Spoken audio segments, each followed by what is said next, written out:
محمد وآل محمد صلوات اللهم صل على محمد وآل محمد.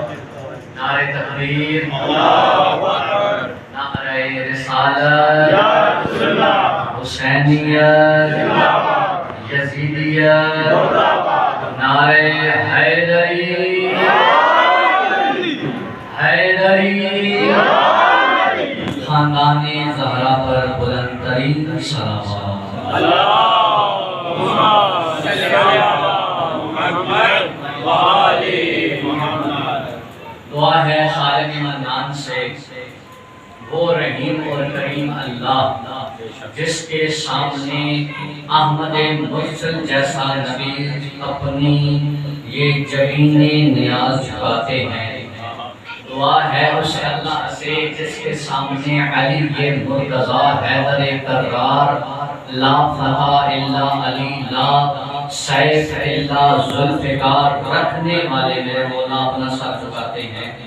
دعا ہے اس اللہ سے جس کے سامنے خاتون جنت سیدہ طیبہ طاہرہ عالمہ غیر معلمہ سر جھکاتی ہیں. دعا ہے اس اللہ سے جس کے سامنے جوانان جنت کے سردار اپنی پیشانیاں جھکاتے ہیں. اے میرے اللہ، جو بھی اس محفل میں یقیناً عالم ارواح میں حسین علیہ السلام کی اس صدا پر لبیک یا حسین کہہ کے یہاں پہ موجود ہے، میرا پاک اللہ ان تمام کا اس بارگاہ اقدس میں آنا اپنی بارگاہ اقدس میں قبول منظور. مجھے حقیر کا اور تمام جتنے بھی احباب پڑھنے والے تھے ان کا پڑھا اپنی بارگاہ اقدس میں قبول منظور فرما. رضوی سادات کی یہ جو کاوش ہے، یہ جو محنت ہے، اس محنت کو اپنی بارگاہ اقدس میں قبول منظور فرما. میرے پاک اللہ، میرے سید بھائی بیمار ہیں، سید فخر شاہ جی اور سید شبیر رضوی صاحب بیمار ہیں، جتنے بھی اور دنیا میں بیمار ہیں، جس نے بھی دعا کا کہا ہے، حاضرین میں سے جتنے عزیز بیمار ہیں ان تمام کو بیماری سید سجاد علیہ السلام کے صدقے میں شفائے کاملہ و عاجلہ نصیب فرما. پاک اللہ ہمارے وارث زمان امام زمان علیہ السلام کے ظہور میں تعجیل فرما. اپنے تمام دعاؤں کی قبولیت کے لیے بمحمد و آل محمد صلوات. اللهم صل على محمد وآل محمد. اعوذ باللہ من الشیطان الرجیم. بسم اللہ الرحمن الرحیم. الحمدللہ رب العالمین، الحمدللہ رب العالمین، الحمدللہ رب العالمین. الحمدللہ الذی جعلنا من المتمسکین بولایت سلطان الاولیاء، سخن گزار منبر سلومی، سرور مطلبی، ابن عمی نبی، در حلقہ، مہر برج انما، شاہ سوار لافتہ، پیشوار انبیاء، قروۃ الوثقی، کلمۃ الحسنی، حباب الاشقیاء، رکن الاولیاء، آیات اللہ العظمیٰ، امام المتقین، اول العابدین، ازہر الزاہدین، زین الموحدین، حبل اللہ المتین، لنگر آسمان و زمین، یعنی عین اللہ، وجہ اللہ، نور اللہ، سر اللہ، سیف اللہ، باب اللہ، عبد اللہ، اسد اللہ الغالب، آبا جانم علی ابن ابی طالب. ماشاءاللہ، سبحان اللہ. سلام علیکم محمد و محمد صلوات.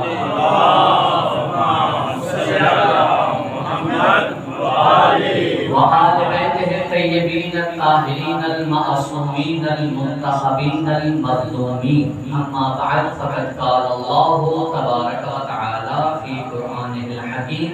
بسم اللہ الرحمن الرحیم. والنجم اذا ہوا ما ضل صاحبکم وما غوا وما ينطق عن الهوى إن هو إلا وحي يوحى.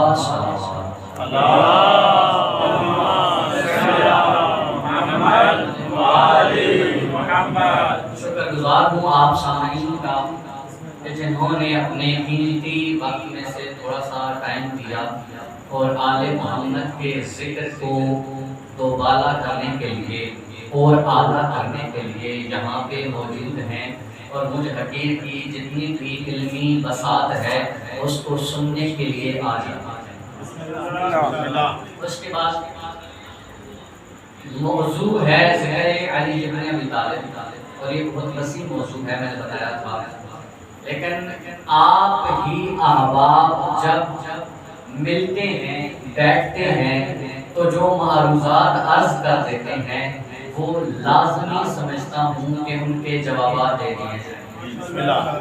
شروع دن سے یہ کوشش ہے، اور جیسے کل مجھے ایک صاحب ملے اور انہوں نے ایک سوال کر دیا کہ آقا ہمیں یہ بتا دیجئے گا، ہمیں یہ معلوم کروا دیجئے گا کہ کیا آل محمد کے دور میں بھی کسی نے جھوٹی سیاست کا دعویٰ کیا تھا؟ اب ان کا سوال تھا، میں نے سمجھا کہ میں اس کا جواب دوں۔ میں نے کہا انشاءاللہ کل مجلس کے شروع میں آپ کو بتا دیا جائے گا۔ واقعہ کچھ اس طرح ہے، اگر سب احباب متوجہ ہیں تو ایک بلند ترین صلوات پڑھیں۔ اللہم صلی علی محمد و آل محمد۔ خلیفہ عباسی دور اور اس خلیفہ نے امام موسیٰ کاظم علیہ السلام سے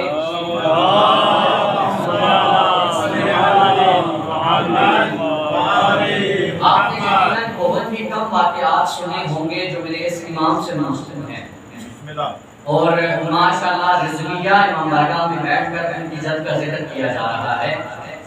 تو امام علیہ السلام کے سامنے اس نے سوال کیے اور یہ مناظرے کروایا کرتا تھا بہت زیادہ۔ امام علیہ السلام سے یہ کہنے لگا، اے مولا تکبیرۃ الاحرام ایک مرتبہ واجب ہے، ایک مرتبہ تکبیرۃ الاحرام نماز کے لیے ہم کھڑے ہوتے ہیں اور نیت کرتے ہیں، اس کے بعد تکبیرۃ الاحرام ایک مرتبہ واجب ہے، اس کے بعد 7 مرتبہ مستحب کیوں ہے؟ دوسرا سوال یہ اس نے کیا، اے میرے مولا مجھے یہ بتا دیجئے کہ ہم رکوع میں سبحان ربی العظیم کیوں پڑھتے ہیں؟ اور تیسرا سوال اس نے یہ کیا، مولا بتائیے ہم سجدے میں سبحان ربی العالی کا ورد کیوں کرتے ہیں؟ معصوم علیہ السلام نے کہا کہ جب میرے نانا، اس بات کو آپ نے فوکس میں رکھنا ہے، جب میرے نانا، پہلی بات تو یہ کہ مولا نے یہ کہہ کے اسے اسی اوقات یاد دلا دی تھی کہ تم کتنی اہمیت کے مالک ہو۔ مولا علیہ السلام نے کہا جب میرے نانا رسول خدا اللہ کی دعوت پر معراج پر گئے تھے، اور جب رسول خدا 7 آسمانوں کو عبور کر چکے تھے تو پہلے آسمان سے لے کر 7ویں آسمان تک میرے نانا نے اللہ اکبر اللہ اکبر اللہ اکبر کی ثنائیں دی تھی، اس لیے اللہ نے وہ یاد نماز میں مستحب قرار دی ہے۔ ماشاءاللہ۔ دوسری بات یہ کہ میرے نانا رسول خدا نے جب 7 آسمانوں کو عبور کیا تو میرے نانا کی نگاہ عرش عظیم پر پڑی، جیسے ہی عرش عظیم کو دیکھا تعظیماً اتنا جھکے کہ جتنا انسان رکوع میں جھکا کرتا ہے، اور اس وقت عرش عظیم کو دیکھ کر میرے نانا نے کہا تھا سبحان ربی العظیم و بحمدہ، کیا عظیم ہے وہ ذات جس نے اسے خلق کیا ہے۔ سبحان اللہ۔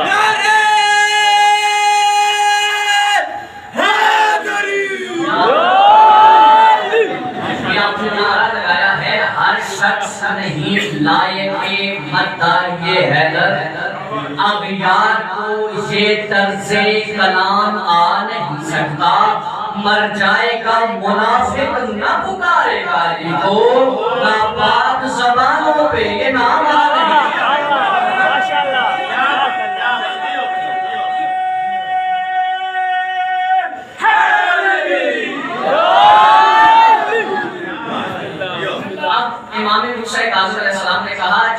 میرے نانا نے عرش عظیم کو عبور کیا تو سامنے عرش اعلیٰ پہ ایک کرسی نظر آئی. جیسے ہی اس کرسی کو دیکھا فساجداً میرے نانا نے سجدہ کیا اور سجدے میں کہا سبحان ربی الاعلی، کیا عظیم اور بلند ہے وہ ذات جس نے ایسے عرش کو بنایا ہے. اور پھر میرے نانا نے یہ کہا کہ اے دنیا والو، جب میں ساق العرش پہ پہنچا تو میں نے اس کی دائیں جانب ایک عبارت لکھی ہوئی دیکھی. وہ عبارت یہ تھی ان الحسین مصباح الہدی وسفینہ النجات. ماشاءاللہ حسینیت حسینیت زندہ باد حسینیت یزیدیت مردہ باد یزیدیت مردہ باد یزیدیت مردہ باد. نعرہ حیدری. اب امام علیہ السلام نے یہ کہا ہے، میرے نانا نے یہ کہا کہ اس عبارت کا مطلب یہ ہے کہ میرے نانا یہ پوری دنیا کو بتاتے تھے اے دنیا والو تم یہ سن لو سمجھ لو ان الحسین بے شک میرا حسین مصباح الہدی ہدایت کا چراغ ہے اور نجات کی کشتی ہے. ماشاءاللہ. ایک شخص آیا امام صادق علیہ السلام کے پاس اور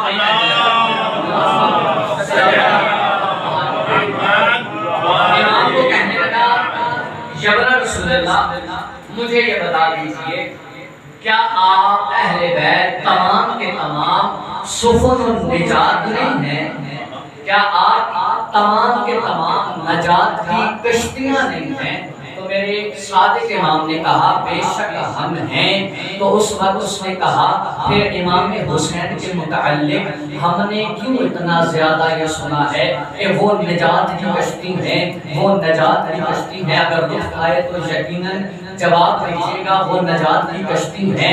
تو اس وقت میرے صادق علیہ السلام کے چہرہ اقدس پر مسکراہٹ آئی اور انہوں نے یہ کہا ہم سب نجات کی کشتیاں ہیں لیکن حسین ایسی کشتی ہے جو اسرع ہے، یعنی حسین ایسی کشتی ہے جس نے حسین کا دامن تھام لیا.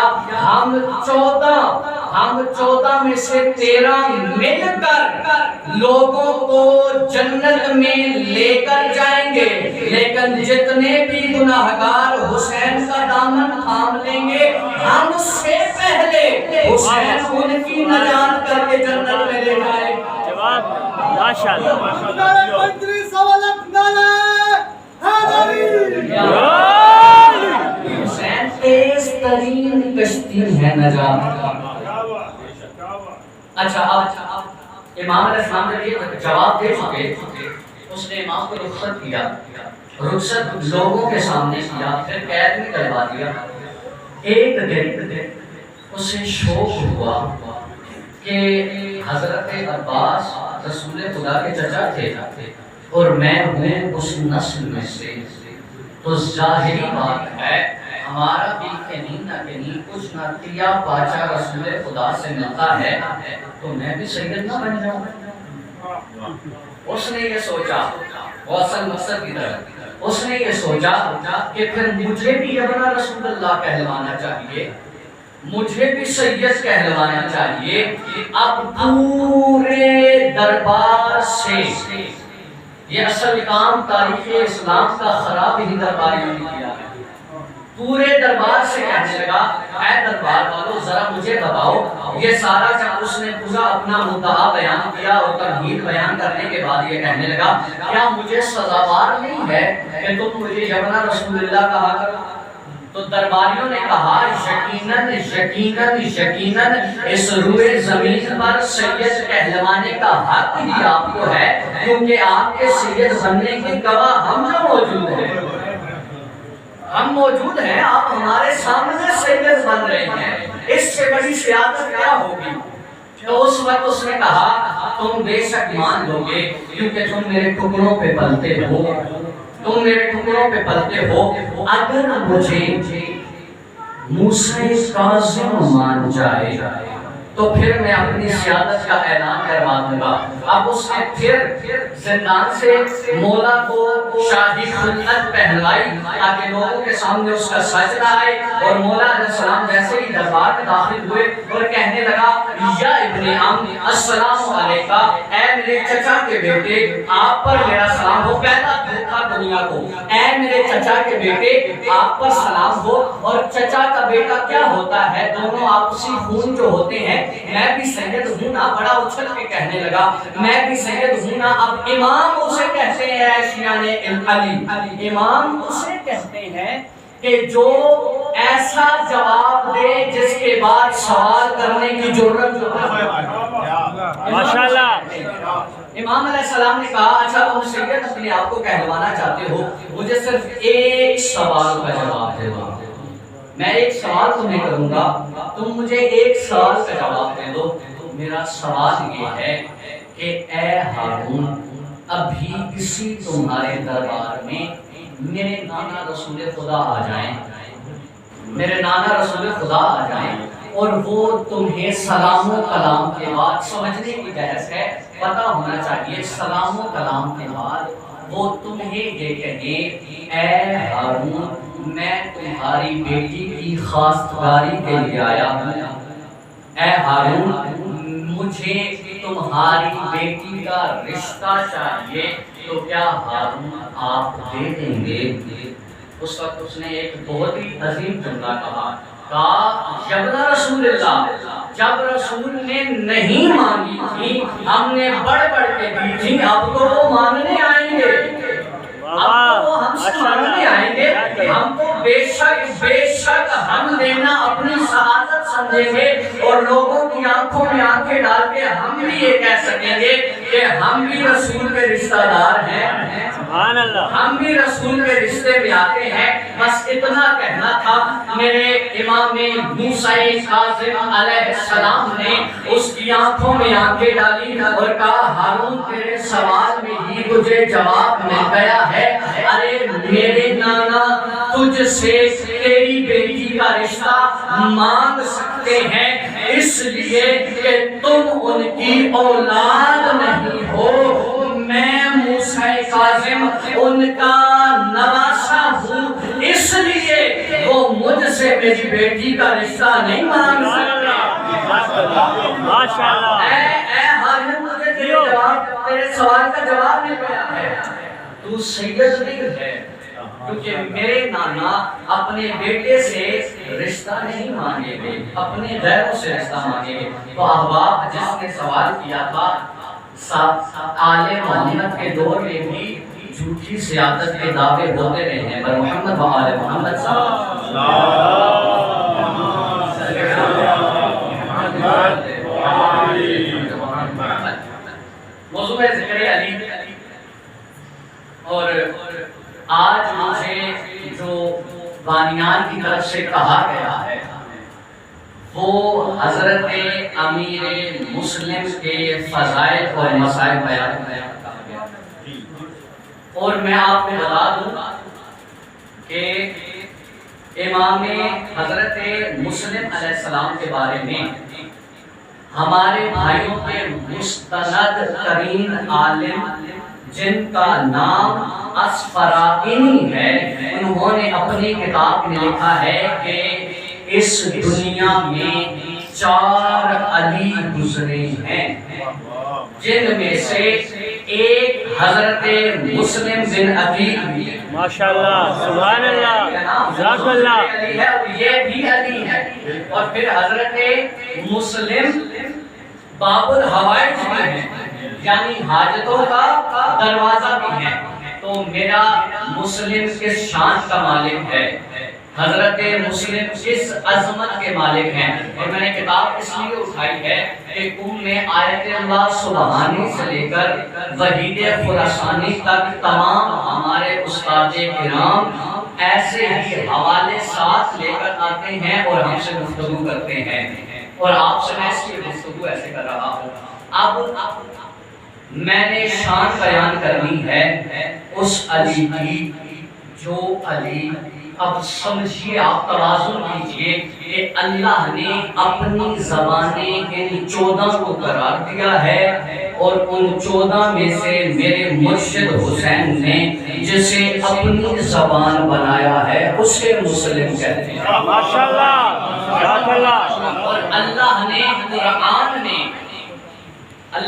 قرآن میں آیا نازل کی ہے، بسم اللہ الرحمن الرحیم، وما کان ابراہیم یہودیا ولا نصرانیا ولکن کان حنیفا ومسلما، کہ اے لوگو ابراہیم نہ یہودی تھے نہ نصرانی تھے، بلکہ وہ باطل سے کنارہ کشی کرنے والے تھے، اور اللہ نے حضرت ابراہیم کا لقب بنایا ہے مسلم تھے، وہ مسلم تھے۔ اب جس ابراہیم کا لقب مسلم ہے اس کی اللہ نے اتنی شان بیان کی ہے، اور جس کا نام مسلم ہو اس کا کیا مرتبہ ہوگا؟ جس کا نام مسلم ہو اس کا کیا مرتبہ ہوگا؟ حضرت امیر مسلم امام حسین کے سفیر بن کر کوفہ میں وارد ہوئے۔ کوفہ کی جامعہ مسجد میں نے صرف 2 خطبے پڑھنے اور اس کے بعد حضرتیں تمام کرنی ہیں۔ کوفہ کی جامعہ مسجد میں میرے حسین کا سفیر پہنچا ہے، 30,000 کا مجمع ہے۔ حضرت مسلم نے ایک خطبہ پڑھا، خطبہ پڑھنے کی دیر تھی، اس 30,000 میں سے 18,000 مجمع نے اپنا ہاتھ بڑھایا اور کہا ہم حسین کے لیے حاضر ہیں، اسے کہتے ہیں مسلم۔ اتنا عظمت کا مالک ہے مسلم۔ حضرت مسلم نے جو خطبہ پڑھا، حضرت مسلم علیہ السلام نے کہا اعوذ باللہ من الشیطان الرجیم، بسم اللہ الرحمن الرحیم، الحمدللہ الذی خلق محمدا وعلیا دلیلا لذاتہ واقامہما مقامہ فی سائر البریۃ واول احدہما روحہ وآخر نفسہ وجعل منہما اول تاجا لمشیتہ وثانیا تاجا لارادتہ فکانا سیدنا الاکبر بیجنتکو عن اللہ وباللہ وباللہ وسیدنا الاصغر کانا یفعلو عن اللہ ولہون وبہی فمزیا طاہرین تخیجین ولیس لہم اليوم وارث وجہ الارض ماسم الحسین۔ حضرت مسلم علیہ السلام نے کیا کہا؟ حضرت مسلم علیہ السلام نے کہنا شروع کیا، اے دنیا والوں، اے کوفہ کے رہنے والوں، مجھے حسین نے تمہاری طرف بھیجا ہے، کس لیے؟ اس اللہ کی حمد ہے جس نے محمد اور علی کو خلق کیا ہے تاکہ اپنی ذات پر دلیل قائم کر سکے۔ کیا مرتبہ ہے حضرت مسلم کا، کیا فصاحت ہے حضرت مسلم کی۔ اللہ نے حضرت رسول خدا کو اور علی مرتضیٰ کو خلق کیا ہے اس لیے کہ وہ اپنی ذات پر دلیل قائم کر سکے، یعنی اللہ خالق ہے، یعنی وہ کیسا خالق ہے جس کی مخلوق رسول خدا ہے۔ اللہ کیسا رازق ہے جس کا مرزوق علی ابن ابی طالب ہے۔ پھر حضرت مسلم آگے بڑھے اور کہا مقامہ فی سائر بریتہ، ساری دنیا میں اللہ نے کسی کو اپنا قائم مقام بنایا ہے، اس کا نام رسول خدا ہے۔ جسے اللہ نے اپنا قائم مقام بنایا ہے، اگر کوئی آنا چاہتا ہے اللہ کی بارگاہ میں تو وہ رسول کی بارگاہ میں آئے، یقیناً وہ اللہ کی بارگاہ میں چلا جائے گا۔ پھر آگے بڑھے حضرت مسلم، اور حضرت مسلم نے کہا وَأَوَّلُ أَحَدَهُمَا رُوحَهُ وَآخِرَ نَفْسَهُ، ان میں سے ہمارے پہلے سردار کو اللہ نے اپنی روح بنایا ہے، دوسرے کو اپنا نفس بنایا ہے۔ اب یہاں پہ رک کر میں آپ کو بتانا یہ چاہوں گا روح کرتی کیا ہے، روح کا مرتبہ کیا ہے۔ روح اگر انسان میں نہ ہو تو زندگی باقی نہیں رہتی۔ اگر روح انسان میں نہ ہو تو زندگی باقی نہیں رہتی، اور اگر نفس نہ ہو تو خواہش نہیں رہتی۔ دنیا والوں، حضرت مسلم 1400 سال پہلے آنے والے تاریخ کے بددیانت مورخوں کو یہ بتانا چاہتے ہیں کہ اگر اللہ نے ان کو نہ بنایا ہوتا تو یقیناً نہ اللہ کچھ چاہتا نہ اللہ کچھ خلق کرتا۔ سبحان اللہ۔ اللہ نے ان ذوات مقدسہ کو اس لیے بنایا ہے۔ پھر حضرت مسلم علیہ السلام نے جملہ کہا وَجَعَلَ مِنْهُمَا أَوَّلُ تَاجًا لِمَشِيَّتِهِ وَثَانِيًا سَيْفًا لِإِرَادَتِهِ، کہ ان میں سے میرے ان دو سرداروں میں سے اللہ نے پہلے سردار کو اپنی مشیت کا تاج پہنایا اور دوسرے کو اپنے ارادے کی تلوار بنایا۔ اب خندق ہو، خیبر ہو، احد ہو اور جتنے بھی غزوات ہوں ان میں علی ابن ابی طالب اپنی چاہت سے نہیں لڑ رہا ہے بلکہ اللہ نے چاہا ہے کہ علی نے تلوار اٹھائی ہے۔ سبحان اللہ، سبحان اللہ۔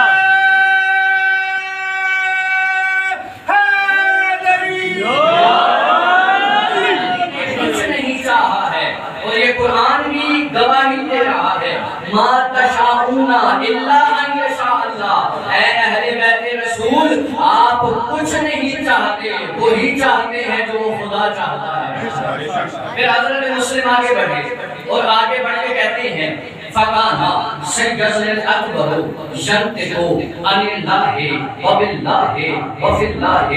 اے لوگو، میرا مرشد رسول جب بھی بولتا تھا، میں نے آیت کو جس کو سرنامہ کلام کہا ہوا ہے ما ينطق عن الهوى ان هو الا وحی یوحی، اب حضرت مسلم نے اس کی تفسیر کی ہے کہ اے لوگو، میرا مرشد رسول آج تک جب بھی بولا ہے اللہ کے ساتھ بولا ہے، اللہ کے لیے بولا ہے، اللہ کی طرف سے بولا ہے۔ ماشاءاللہ۔ اب اللہ کے رسول نے اگر کسی کو کہا ہے گھومو انی، یہاں سے نکل جاؤ، تو وہ پھر رسول نے نہیں کہا بلکہ میرے اللہ نے کہا ہے۔ سبحان اللہ، ماشاءاللہ۔ اور پھر آگے بڑھے حضرت مسلم اور پھر آگے بڑھ کے جملہ کہتے ہیں وَسَيِّدُ الْأَصْغَرِ كَانَ يَخْأَلُ عَنْهُ وَلَهُ وَبِهِ۔ یہاں پہ پہنچ کے حضرت مسلم نے اپنا عقیدہ بیان کیا اور عقیدہ بیان کر کے یہ کہا کہ اے لوگو، میرا مرشد علی جو بھی کرتا تھا وہ اپنے لیے نہیں کرتے تھے بلکہ ان اللہ، اللہ کی طرف سے کرتے تھے، اللہ کے لیے کرتے تھے اور اللہ کی خوشنودی کی خاطر اپنا سر تسلیم خم کر کے لوگوں کو یہ بتاتے تھے کہ ساری جنگوں میں علی پسند نہیں کرتا تم پر ہاتھ اٹھانا، ہاں اللہ نے کہا ہے اس لیے ہاتھ اٹھاتا ہے۔ سلامت ہے۔ علی ابن ابی طالب آگے فامازیا، جہاں پہ حضرت مسلم نے یہ کہا کہ یہاں پہ دو شخصیات کا تعارف کروایا اور اس کے بعد کہا فامازیا طاہرین تقیین لا فارس لہما الا ما سوى الحسین۔ آج اے کوفہ والو، اس دنیا میں اگر ان کا وارث کوئی ہے تو اسے حسین ابن علی کہتے ہیں۔ ان دو ہستیوں کا وارث اگر اس دنیا میں کوئی موجود ہے تو وہ حسین کی ذات ہے۔ اب امام علیہ السلام کا تعارف ایک جملے میں کروا کے حضرت مسلم نے یہ کہا کہ اے کوفہ والو، جانتے ہو میرا مرشد حسین کون ہے؟ اے کوفہ والو، حسین ہے کلیم القرآن و مناجیب الرحمن قاسم کل خیر المفترض طاقتہ علی الانس والجن والوحش والطیر۔ اے کوفہ والو، تم یہ سمجھ رہے ہو حسین نے اپنی مدد کے لیے تمہیں بلایا ہے؟ نہیں، اپنی مدد کے لیے نہیں بلایا۔ ارے تم کس کو چھوڑ رہے ہو؟ حسین وہ ہے کہ جس کی بادشاہی صرف آسمان پہ نہیں، زمین پہ نہیں، تمام جتنے بھی وحوش ہیں، تمام جتنے بھی طیور ہیں، یعنی جتنے پر رکھنے والے ہیں، جتنے جان رکھنے والے ہیں، وہ پر والا چاہے پرندہ ہو، چاہے وہ جبریل ہو، حسین کا نوکر ہے۔ ماشاءاللہ، سبحان اللہ، حسین کا نوکر ہے۔ اور امام علیہ السلام کی معرفت کروانے کے بعد حور علیہ السلام نے کہا تم افترقتم، کیا تم چھوڑ رہے ہو ابا عبداللہ کو؟ اس کے لیے اب آگے بتا رہے ہیں حضرت مسلم، تم چھوڑ رہے ہو اس کے لیے حضرت ابا عبداللہ کو، کہ جو خلاصۃ الوجود ہیں، تفسیر الکتاب ہیں، لشارح الخمور بلائغ الکلاب ہے، ارے اس کے لیے چھوڑ رہے ہو جو ہر طرح کی شراب پیتا ہے اور کتوں سے کھیلتا ہے، تم اس کے ڈر سے حسینیت کو چھوڑ کر یزیدیت میں جا رہے ہو۔ اتنا کہنا تھا حضرت مسلم کا کہ 18,000 جوانوں نے اپنے ہاتھ اٹھائے اور یہ کہنے لگے کہ اے مسلم، آج ہمیں قیامت نظر آ رہی ہے، ہم حسین کا ساتھ دیں گے اور ہم کہیں گے لبیک یا حسین، اس لیے کہ حسین اللہ کا نمائندہ ہے اور حسین ہی اللہ کی حجت ہے۔ یہ ہے مرتبہ امام حسین کا۔ بس عزیزارو، وقت بہت ہو چکا ہے، عزت بھی بڑی تھی تو مصیبت بھی بڑی تھی۔ آباد کس طرح سے یہ صحن فاطمی ہوا، اس کی لگی نظر کے یہ گھر ماتمی ہوا۔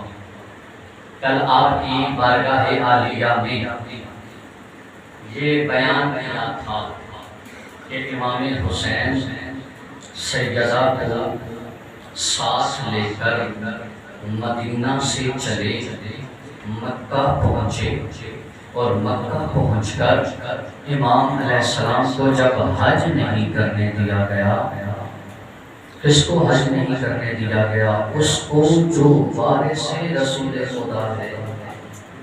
سمجھنا چاہیے ہمیں کہ حسین علیہ السلام کے ساتھ اس دنیا والوں نے کتنا بڑا ظلم کیا ہے کہ جو وارث کعبہ ہے اس کو مجبور کر رہے ہیں کہ وہ کعبہ چھوڑ کر اپنی مقتل کی طرف چلا جائے۔ امام علیہ السلام بیٹھے ہیں، مغموم ہیں، سیدہ سے کہنے لگے اے سیدہ، میرے قافلے میں 4 علی ہیں اور ان 4 علیوں میں سب سے سب خدا کے شیر ہیں۔ اے سیدہ، میں یہاں سے رخصت ہونے لگا ہوں، بتائیے تو صحیح یہ علی اگر جلال میں آ گئے تو ان کا جینا مشکل کر دیں گے۔ سیدہ نے ایک جملہ کہا، اے بھیا مجھے یہ بتائیے ان 4 علیوں میں سے بہت ہی بہادر اور جلال مند کون سے ہیں؟ امام علیہ السلام نے کہا ایک عباس ہے اور دوسرا سجاد ہے۔ بی بی نے کہا عباس اور سجاد کو مجھے دے دیجئے اور مسلم کو کوفہ بھیجئے اور ابو حنفیہ کو واپس مدینہ روانہ کیجئے۔ اب امام علیہ السلام مسلم کو بھیج چکے ہیں اور حج کے ارادے کو ترک کر کے عمرہ کیا، عمرہ کر کے مکہ سے نکلے ہیں، وادی تمیم پر پہنچا ہے نا جب میرا حسین، اور امام حسین نے مدینہ سے نکلتے ہوئے سیدہ سے ایک وعدہ کیا تھا، اے میرے بھیا آپ کا مرتجز میری اماری کے یا دائیں جانب رہے یا بائیں جانب رہے، اجرکم من اللہ، یا دائیں جانب رہے یا بائیں جانب رہے، اس لیے بھیا اگر مجھے میرے نانا رسول کو دیکھنے کی خواہش ہوگی میں اماری کا پردہ ہٹاؤں گی، اے حسین تیری زیارت کر لوں گی، مجھے اپنے بابا کے دیکھنے کا دل کرے گا میں آپ کی زیارت کر لوں گی۔ وادی بنی تمیم میں پہنچا ہے قافلہ، سیدہ نے جیسے ہی پردہ ہٹایا دائیں دیکھا حسین نظر نہیں آئے، بائیں دیکھا حسین نظر نہیں آئے، قافلے کو روکا، کہا عباس میرا حسین پیچھے رہ گیا ہے، جاؤ میرے حسین کو تلاش کر کے لاؤ۔ اب عباس نے ایڑ لگائی، اب جیسے ہی دیکھا ایک میل کے قافلے پر امام حسین علیہ السلام گھوڑے پر بیٹھے ہیں، باقی ہاتھ سے چھوٹ چکی ہیں، رکابوں سے پاؤں حسین کے باہر ہیں، حسین ہچکیاں لے کر رو رہے ہیں۔ حضرت عباس نے جب دیکھا میرا آقا رو رہا ہے، حضرت عباس نے اپنی آپ کو گھوڑے سے گرایا، امام حسین کے قدموں پہ ہاتھ رکھا اور کہا اے میرے مولا عباس کے ہوتے ہوئے آپ کو کس غم نے غمگین کیا ہے؟ امام نے آنسو پوچھے اور کہا اے عباس مجھے ایک وجہ سے رونا آ رہا ہے۔ عباس نے کہا مولا مجھے بھی بتائیے نا۔ مولا نے کہا اگر برداشت کر سکو عباس تو میں تمہیں دکھائے دیتا ہوں۔ حضرت عباس نے کہا میں وعدہ کرتا ہوں صبر کروں گا۔ حضرت عباس نے دیکھا دارالعمارہ کی چھت پر حضرت مسلم کو لے گئے، وہ بے غیرت انہوں نے مسلم کو کھڑا کیا ہے۔ اب جیسے ہی لہو لہان مسلم کو دیکھا حضرت عباس نے ہتھیلیاں زمین پر رکھی اور کہنے لگے ان بے غیرتوں نے مسلم کو لاوارث سمجھا ہے۔ حسین نے کہا ابھی وعدہ کیا ہے عباس۔ عباس نے ہاتھ ملے اور کہا اگر میری قسمت میں یوں ہی ہاتھ مل کے مرنا لکھا ہے تو میں دیکھتا ہوں اپنی بہن کے سہاگ کو۔ جب دیکھا نا امام حسین علیہ السلام نے دکھایا دارالعمارہ کی چھت پر ایک شکی نے تلوار لی ہوئی ہے۔ امام علیہ السلام نے دیکھا اور حضرت عباس نے دیکھا وہ تلوار چلانا چاہتا ہے۔ حضرت عباس نے تلوار پھینکی، حضرت عباس نے نیزہ پھینکا اور حضرت امام حسین کے سامنے ہاتھ باندھے، ہاتھ باندھ کے کہا مولا اجازت دے دیجئے میں جنگ نہیں کروں گا۔ دیکھئے نا کتنی بلندی ہے، یہ خبیث تلوار چلائے گا، میرے مسلم کا سر دارالعمارہ سے نیچے آئے گا، حسین میں جھولی رکھ لوں گا۔ امام نے کہا مسلم، ارے مسلم کے بھائی عباس نیچے دیکھو، میری دکھی پاسے والی ماں ارے کوفہ میں مسلم کا سر لینے کے لیے دارالعمارہ کی چھت کے نیچے یہ کہہ رہی آؤ میرا مسلم، آؤ میرے حسین کا سفیر، اِنَّ لِلَّهِ وَإِنَّا إِلَيْهِ رَاجِعُونَ۔ ماتم حسین